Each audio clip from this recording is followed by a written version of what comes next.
কোর্টের মধ্যে security guard বলে দেয় এই অভিজ্ঞান দত্তই টাকা দিয়ে প্ল্যান করে বিহান স্যারকে বিষাক্ত কেমিক্যাল দিয়ে অসুস্থ করেছে। অভিজ্ঞান দত্ত ঋতুজা চৌধুরীও কোর্টে পেশ করা প্রমাণটাকে মিথ্যে প্রমাণ করে দেয়। ঠিক তখনই ঋতুজা চৌধুরী বলে ওঠে, আমি আমার আরেকজন সাক্ষীকে প্রমাণস্বরূপ এখানে উপস্থিত করতে চাই। কথাটা শুনে অভিজ্ঞান দত্ত ভয় পেয়ে যায়। এরপর দেখা যায় কোর্টের মধ্যে ঋতুজা চৌধুরী তাদের কলেজের সিকিউরিটি গার্ডকে সাক্ষী হিসেবে নিয়ে আসে। সিকিউরিটি গার্ডকে দেখে অভিজ্ঞান দত্ত ভয় পেয়ে মনে মনে বলতে থাকে, এই সিকিউরিটি গার্ড কি আবার নিজের মুখটা খুলবে নাকি? এতগুলো টাকা দিয়েছে, এখন যদি মুখ খোলে তাহলে তো আমার সকল প্ল্যান ভেস্তে যাবে। এরপর দেখা যায় সিকিউরিটি গার্ড কাঠগড়ায় দাঁড়িয়ে জজ সাহেবের সামনেই সত্যিটা বলে দেয়।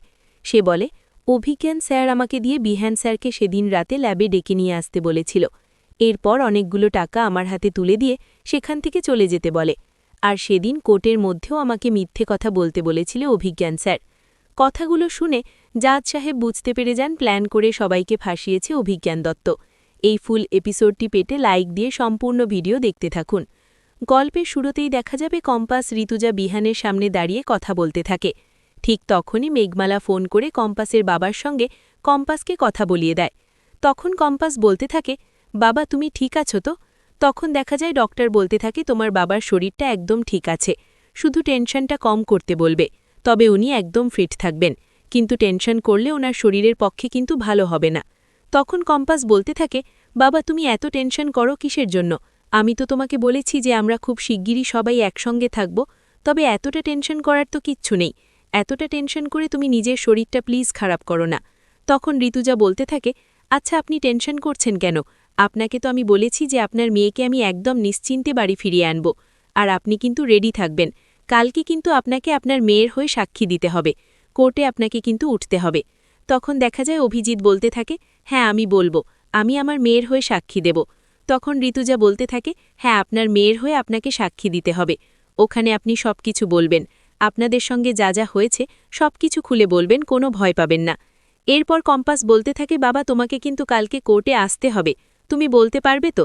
তখন দেখা যায় অভিজিৎ বলতে থাকে, হ্যাঁ মা আমি তোর জন্য সব করতে পারবো, আমি কোর্টে অবশ্যই সাক্ষী দিতে পারবো, আমি তো আর মিথ্যে বলছি না, সবটাই তো সত্যি, তবে আমি কেন পারবো না বলো তো? তখন দেখা যায় কম্পাস বলতে থাকে, সেটাই তো, তোমাকে সব কিছু বলতে হবে, তবে এখন আমি ফোনটা রাখছি। এদিকে দেখা যায় সবকিছু শুনতে থাকে মুক্তি। আড়াল থেকে মুক্তি সবকিছু শুনে বলতে থাকে, তোমাদের প্ল্যান কিভাবে ভেস্তে দিতে হয় এটাও আমি দেখছি, কি করে নিজেরা নিজেদের প্ল্যান সাজাও এটা আমি খুব ভালো করেই জানি।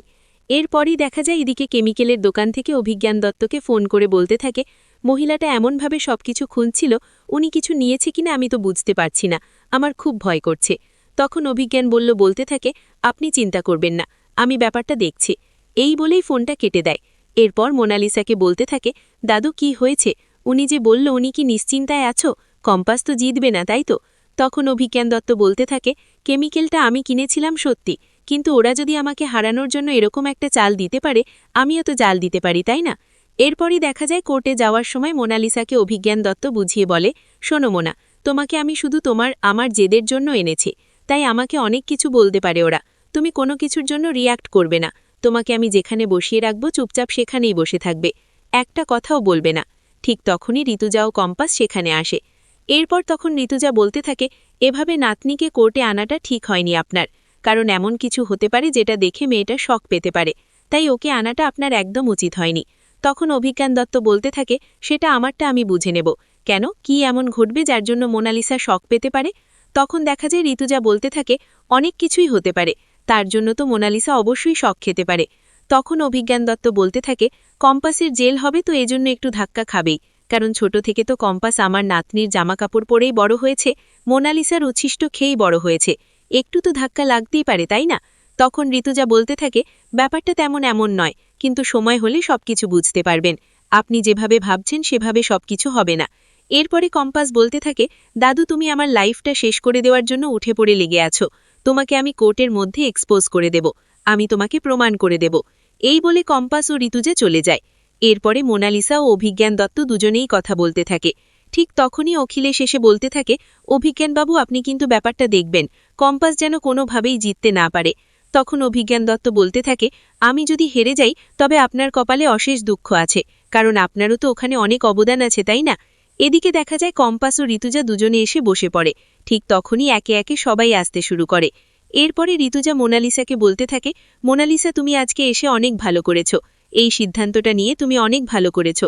এদিকে দেখা যায় বিহান রুমের মধ্যে শুয়ে আছে, কিন্তু বিহানের কোনো সারশব্দ নেই।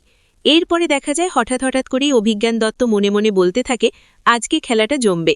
এরপরেই জাজ সাহেব এসে সবাইকে শান্ত হতে বললে তখন কম্পাসকে বলতে থাকে, কম্পাস ভৌমিক, আপনি উইটনেস বক্সে আসুন।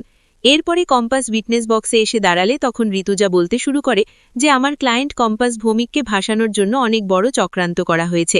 এটার জন্য আমি প্রমাণ পেশ করতে চাই। এরপরে জিতকে ডাকলে তখন জিতকে বলতে বলা হয়। এরপরে জিত বলতে শুরু করে, আমরা দুজনে একটা এক্সপেরিমেন্ট করছিলাম, সেটা কম্পাস করছিল, আমি কম্পাসকে অ্যাসিস্ট করছিলাম। এরপরে দেখা যায় ঋতুজা বলতে থাকে, আপনারা যে ওই কলেজের ভিতরে এই এক্সপেরিমেন্টটা করছিলেন, এটার পারমিশন কি আপনাদের কাছে ছিল? তখন জিত বলতে থাকে, হ্যাঁ ছিল, আমাদের ওই কলেজের মালকিন ঋতুজা চৌধুরী পারমিশন দিয়েছিল, আর পারমিশন লেটারটাও আমাদের কাছে আছে। এরপরে ঋতুজা মহামান্য আদালতের সামনে পারমিশন লেটারটা আর এক্সপেরিমেন্টের ডকুমেন্টস সবকিছুই মহামান্য আদালতের সামনে দিয়ে দেয়। এরপরে ঋতুজা বলতে শুরু করে, ওনাদের কথা অনুযায়ী বোঝা যাচ্ছে যদি ওই ল্যাবের ভিতরে আগে থেকেই কোনো বিষাক্ত গ্যাস থেকে থাকে, তবে এই যে জিতও অবশ্যই অসুস্থ হয়ে পড়ত, কিন্তু উনি কিন্তু অসুস্থ হননি, আর অসুস্থ হয়েছে বিহান, কারণ এটা পরিকল্পিত যাতে কম্পাসকে ফাঁসানো যায়। যখন জিত বেরিয়ে যায় তখন এইটুকু সময়ের মধ্যেই ওখানে কেউ ওই বিষাক্ত কেমিক্যালটা রেখে দেয়, আর বিহান চৌধুরী দিলে ইচ্ছাকৃতভাবে সেটা ছড়িয়ে দেয়। এরপর কম্পাস বলতে থাকে, হ্যাঁ ঠিক এমনটাই ঘটেছে। এরপরে দেখা যায় জিত বলতে থাকে, ওনারা যে বলছেন যে কম্পাস ওইটা করেছে, আসলে সেদিন কলেজে কম্পাসই যায়নি, কম্পাস একটা বিশেষ কাজ করছিল।